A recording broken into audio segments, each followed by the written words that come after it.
Hello, everyone. You're welcome to the Let's Talk About Shiloh podcast.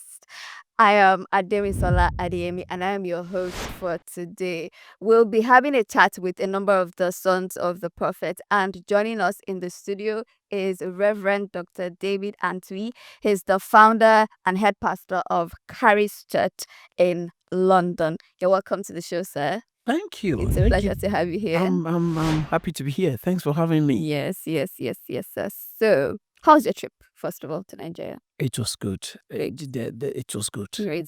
And you have a Yoruba name now. It just chasing you. Please tell them what's your Yoruba name. She decided to give me Decided. a Yoruba name, which I've been looking for one for the past 5 years. So, but I think I accept the one you suggested, Oluwashegu. Oluwashegu. So God has given me the victory. Yes. Hallelujah. So I'm David Oluwashegu. Antwi. And Great. The pleasure to have you here again. Okay, so we are quite familiar with you in the Winners family, but there are a number of people watching who do not know you. So, for that purpose, we'd like for you to introduce yourself. Tell us a bit about yourself, background, growing up. Yeah, we'd like to meet you.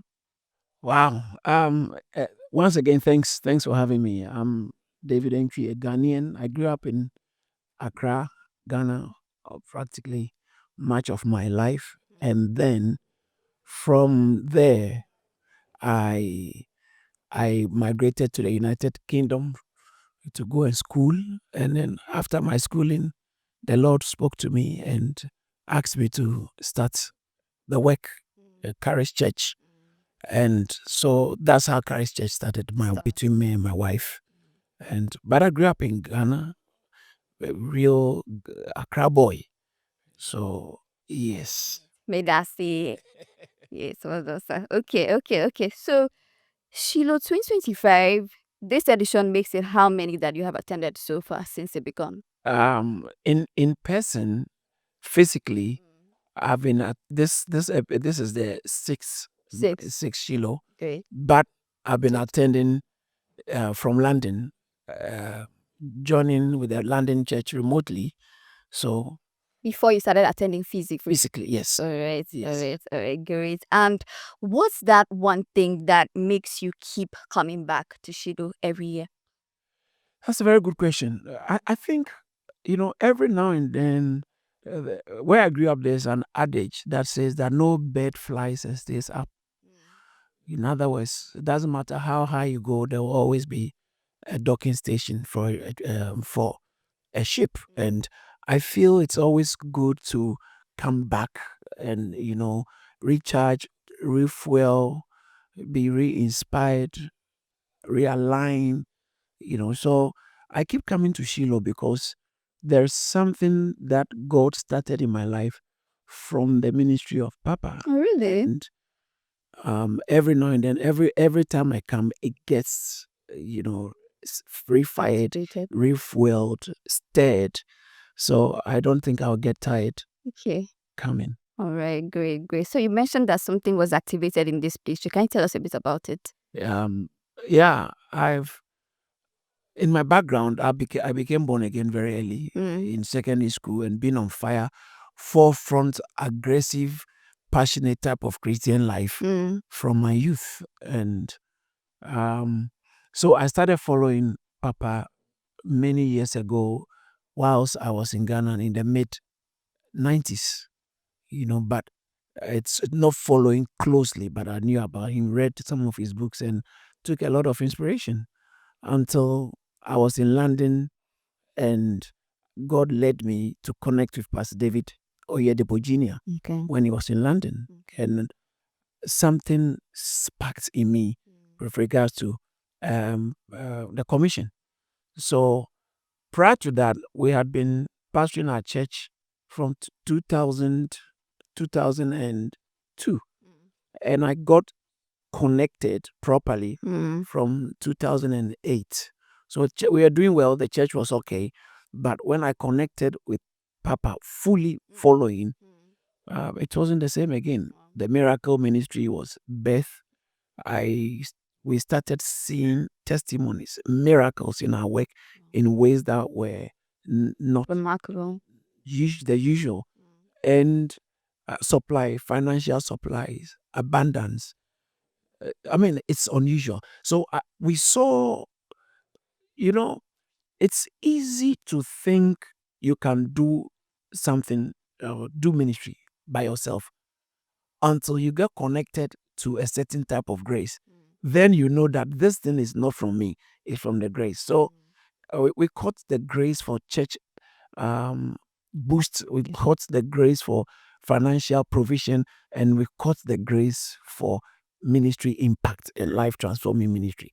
So since that time, it's been a very beautiful journey. That's why I keep coming to stare it and stare it and stare it. Wow, wow, fantastic. Thank you, Reverend Auntie. Thank you so much for sharing with us. Now, about this year's edition of Shiloh, it is themed Breaking New Grounds. When you found out the theme was Breaking New Grounds, what was first thing that came to your mind? I felt like God has remembered me. I felt that m- maybe God went to Papa to give him the theme, probably because of me. Oh, wow. Why do you say so? Because I know that it's time to break some new grounds. I just know it. I just know the Lord has been speaking to me about taking certain new territory, breaking some new grounds. So when I heard the theme, I just felt like, what? God, can you be so partial towards me?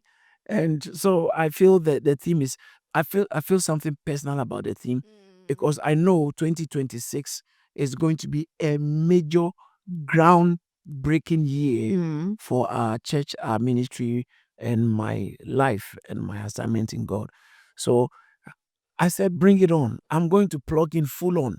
And I'm doing that, and I can see that I'm ready for the days ahead. Oh, yeah, yeah, yeah. Too ready. Fantastic. So this year's edition is actually very personal for you. Very, very personal. Fantastic. Very Great. Great. So Shiloh, as always, is a mountain of encounters. Just like you have said, this particular edition is personal for you. So can you share a number of word encounters striking moments, striking word encounters that you've had since Shiloh began this year?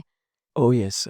Every word, every teaching has been eye opening. You know, anytime God comes to a person to speak to you, the words might be the same, but impact will be different. And last year, what I heard, based on my improvement, my growth with God, I can even hear the same thing this year, but it's on a whole new platform. And I've actually been blessed by the messages, the teachings, and the word encounters, but particularly what Papa has been sharing on the love for God. Oh, a love for God, that what it guarantees for you in life. And I feel personally, um, I can't be as useful to God unless I'm that much in love with Him. So I've always been a lover of God, but I've had an encounter which is calling me to a higher plane, a higher ground for a deeper and more intense love. And it's just been, in fact, it's been overwhelming. But in a good way. Yeah. Mm.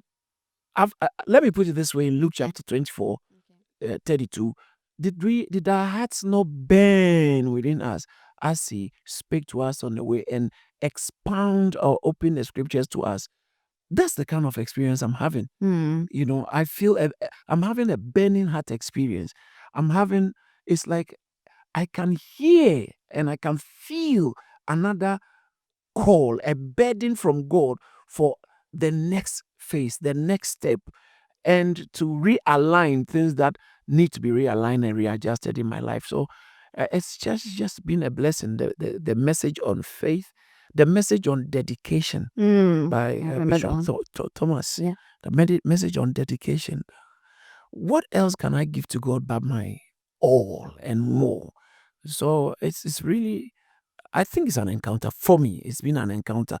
If Shiloh should end now, Yeah. I'm fine.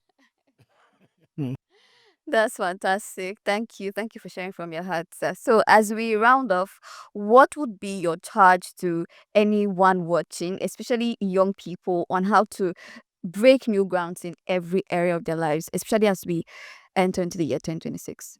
Oh, yes. I thank you for that opportunity. I think I want to enjoin and encourage you to break new grounds based on what the word encounters have had. I think, first of all, it shouldn't be about you, it should be about God. Mm. Papa said something anything that becomes central in your life more than God has become your God. So even if your breakthrough becomes central in your life, then your breakthrough has become your God. So as Papa has been teaching, I the charge I'll give you is align, tune all your heart, all your purpose, all your agenda towards God, being all out for God, being a genuine lover of God, dedicated, deadly dedication to God, being so that whatever God asks, nothing he asks is too much. And I believe that if you start on that premise, it will be very difficult for you to miss God and to miss what God has got in stock for you and what God has to do with your life. So I want to encourage you. Shiloh hasn't ended. There's still more to come. Stay connected, stay tuned, cut off things that will distract you, cut off the distractions, stay focused, stay connected, be determined that this is your season to love God more, to be more dedicated to God, to walk all out in faith and let the Spirit of God saturate your life. And definitely, the story will be so beautiful. The grace story, the grace testimonies, the glorious testimonies ahead will be unrivaled because it will be evident that someone gave their lives entirely to God, and that's the outcome we are seeing. God bless you so much. Thank you. Thank you so much, Reverend Dr. David Oluwasegun. You are just fantastic. Thank you, sir.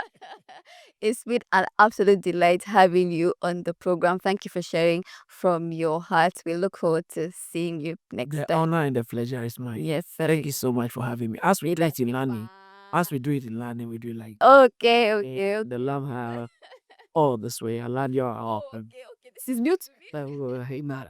God bless you. Thanks for having me. Same to you, sir. All right, all right. Thank you so much for joining us on this episode. We have much more impactful, interesting episodes to come. Watch out for them. See you next time. My name is Ademi Saladiemi.